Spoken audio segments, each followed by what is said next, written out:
evening. This is the video newsletter for Buy Sell Short for Tuesday, February 15th. What can I say? Market was red. We didn't even notice. We were just hopping. Our plays were on fire yet again today. We'll jump into that in a little bit. Let's look at the market indices and then we'll jump into the stock plays. Dow down 41 points today. We really didn't pay much attention to it because, again, so many small caps for us were on fire. And, we're not really that concerned with the market right now. As long as stocks are moving like they're moving, that's what we're going to focus on. Looking at the Dow 15-minute chart, you can see going into the last hour, we actually got all the way down to that 200-day moving average on the 15-minute time frame. Last time we actually tested that level was right when that Egypt bullshit was starting there a couple of weeks ago, and then we saw a very nice bounce back off that. And going into the last, 30 minutes of the close, we saw a very nice pop back on the Dow before that late day drift. We've got RSI in the 15-minute chart breaking up through 50. We've got a positive MACD cross that we saw going into the close today, and stochastics breaking up through 50. So just looking at the 15-minute chart, barring any sort of crazy news in after hours, we're probably looking at a bounce back in the Dow early tomorrow. Looking at the 15-minute chart, I'm not going to say we're not overbought. We're overbought to the nth degree, but all we really did today was touch the 8-day moving average, which has continued to push us ever higher. We've got the 20-day exponential down there at 12,063. So what? We could see a 150-point drop on the Dow and still be fine and dandy. Actually, we could see a 300-point drop on the Dow, and all we would be back to is the uptrend line. So really, why get worried about things right now? Make hay while the sun shines is what I say. And over the last couple of days, on this little retrace, sort of kind of topping action we've seen, sell volume at least, has sort of drifted off. So it's exactly what we want to see. Red days, low volume, green days, high volume. I'm happy with that. SMH stalled out a little bit, and again, just like the Dow, we're above all our trend lines here. After hours, we had Dell come out, and Dell was up nicely. And after hours, they actually beat on their earnings report. I can't remember how long it's been since Dell actually had a decent earnings report. So, bravo to Dell, and it could help the SMH tomorrow. U.S. dollar, the market sort of shrugged off the move on the U.S. dollar, although over the last couple of days, it's kind of probably could have been a reason why we've been unable to break out to new highs. But the dollar looks like it could possibly have a near-term top here, and we could see a little retrace over the next couple of days on the dollar, so that should help the market. Also, remember, this Friday is options expiration, so, a lot of the weakness we're seeing, which is in large caps, are options related, so they can continue to do the gaming that they're doing to make sure the most puts and most calls expire worthless, and we'll continue to see the small caps do what they've been doing. Anyways, let's jump into our stock plays. MCZ is now a 400% winner for us from our call back in October at 42 cents. Gotta love it. What we're looking at here is a 10-year chart on MCZ, because that's how far back I had to go to see where our next target is on MCZ.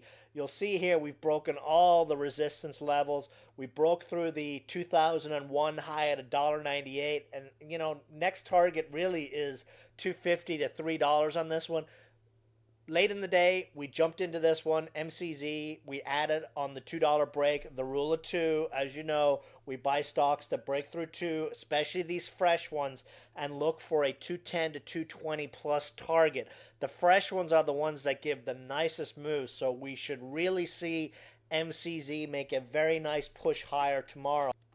Here's the near-term view of MCZ, just a monster breakout, and volume continues to get higher and higher each time.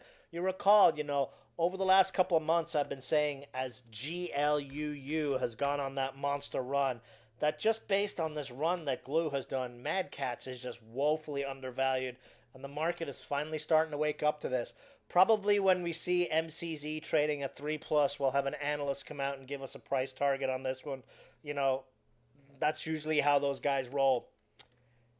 WZE, this is a play we've played a couple of times over the last month or so, but we've got a very nice cup and handle formation here. Very, very nice news out on WZE over the last few days. Today's news moving into the Android apps market, and they also mentioned that their sales were up 64% in January. These guys are entering the sweet spot. We're really seeing a big push into mobile entertainment right now. Apps are big, and these guys have 1,100 plus apps for sale on the iPhone and iPad, and now for the Android market. So, very, very nice cup and handle formation here. Let me actually pull this one out so we can get a look at this. Here's the near-term view of WZE. You can see 30 cents is what lights this candle up. We've got RSI breaking up through 50, and look what we're about to get tomorrow. A positive MACD cross, and positive MACD crosses, the last time I got one on WZE was right when we went on that run from 24 cents to 44 cents over the course of a week. So let's see if we can get similar action. We've got stochastics also breaking up through 20, which is one of my favorite buy indicators. All systems are go for WZE over the next couple of days. ANDS biotech play we got into, fat little breakout on this one. We got as high as 154, hit both our targets. A break through $1.55 has our sights set on that 200-day moving average up there at 177. Looking really, really good, especially on that positive MACD cross that we got here yesterday. We should see follow through on this one tomorrow. COOL, cool. This was a trading alert I sent when I was on vacation last week. Buck 32. We jumped into some more of it yesterday. $1.35. Our target was 148 plus. Traded as high as, what do we get as high as today? 159 is the adjusted close or the adjusted high today on this one. We should see nice continuation on COOL, especially given what MCZ is doing, and just a great chart setup in the right sector, right time, and right price. IPAS. This is a stock I pounded the table on. I will pound the table on it again. This is going to be a very nice medium-term play over the next several weeks. It's sort of been annoying us over the last couple of days, but typically our gem stocks like EGHT did this, NEI did this, WSTL did this, HILL did this. You guys who've been subscribers for a while and have played those plays, you know, you're pretty used to how these gem plays work. They look like they're ready to roll, they annoy you, then they go boom. Now we've got earnings on this one on Thursday, so we've got a couple of days room left on this one, and possibly could be looking at bringing some of this into the earnings report because I think they're probably going to beat this earnings report. Nice chart setup, really manipulated stock. We probably need 1 million in volume to get this one going, and over the last couple of days we've been looking at what 200, 300,000 volume, which, you know, they can do. The market makers, it's easy for them to push a stock around when the volume's like that. Hopefully we'll start to see the volume come in on this one tomorrow. RSI is down to 50, so we should see a nice little pop off that tomorrow. LVLT, this is one that we've been waiting for this breakout over the last couple of weeks, and we finally got our 130 breakout on LVLT today. Now check out, we're also going to get a positive MACD cross. The last time we got a positive MACD cross on LVLT was when we jumped into it in late December down there under $1, and we got a 30% run over the next 2 weeks. Chart looks really, really good here. On balance volume, everything looks great in my opinion, and we're probably looking at $1.40 to $1.50 over the next few days. If you want to look and see how this one's probably going to act, check out the chart of CPST. Did the same sort of thing, consolidated in the 120s for a couple of weeks, finally broke that 130 level, and then a week or so later was trading a 150 plus. So we're looking for the same thing here on LVLT, and you can place your stops right there at the 20-day exponential 123. Quick mention on NEI, we finally got that follow through today, but it was a red market, sort of scared the traders out, but the chart still looks really, really good. We're riding that 8-day moving average, 216 if you're looking for stops to place here.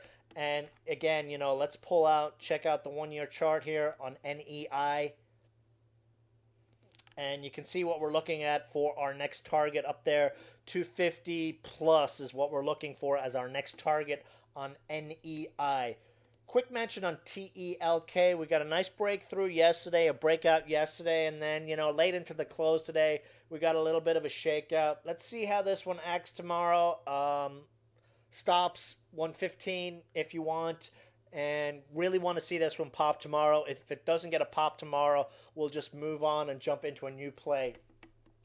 NVAX continues to get shaken every single day, but we got a nice setup on this one. We got our positive MACD cross. These guys present on Thursday at the WHO Pandemic Conference. And last year we got a fat little run on this one. So we're sitting in this one waiting for a follow through or a repeat of last year's action. BNX looked great yesterday. We traded as high as, we got as high as 39 cents yesterday. Little retrace today on low volume to be expected. Dips under the 200-day moving average, which is at 34 cents. You can look to continue to accumulate the stock with rock solid support at 28 cents. This is our tax season play, and just like last year, this is when this stock really started to take off. Over the next couple of weeks, the stock went from 28 to 50 cents over the course of a week or so. So let's see if we can get a repeat on this one this year. So that's it for the video tonight. I'm sure I'm missing a couple of plays. If you've got any questions, feel free to shoot me an email or just hit me up in the chat room tomorrow. But, like I said in the chat room, really time to pound the table on WZE. Want to see an earnings report to really start to call this one a gem. But based on what MCZ has done, I think this is going to be our next Amex MCZ kind of play over the next few weeks.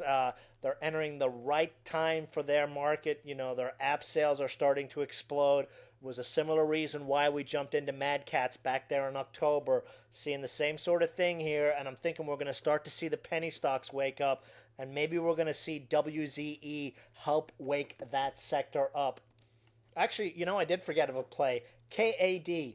Very nice bottom setup here. Over the last week, big sell-off. This is classic, a fund throwing in the towel. Typically funds buy high, sell low. Usually when we see this kind of implosion, especially when an earnings report comes out and it's pretty good and they say that they're working with some large healthcare providers and we could have possible news, this sort of action, at this stage of the game, when funds sell, they really don't care what price it is. Over the last 3 days, we've seen nice bottoming action on this one. This is a stock that loves trading at its 20-day exponential. That right now is up there at 24 cents. So a break through 18 cents on KAD, especially with RSI coming up through 30 and Stochastics about to break up through 20. Looks really, really good for the near term. A nice, decent risk-reward penny stock here with stops at 13 cents. So we've got 3 cents downside and 8 cents possible upside plus on this one. Nice little setup, just like WZE. Let's see if we can get these under $1 stocks joining in this rally that we've seen in small caps over the last couple of weeks.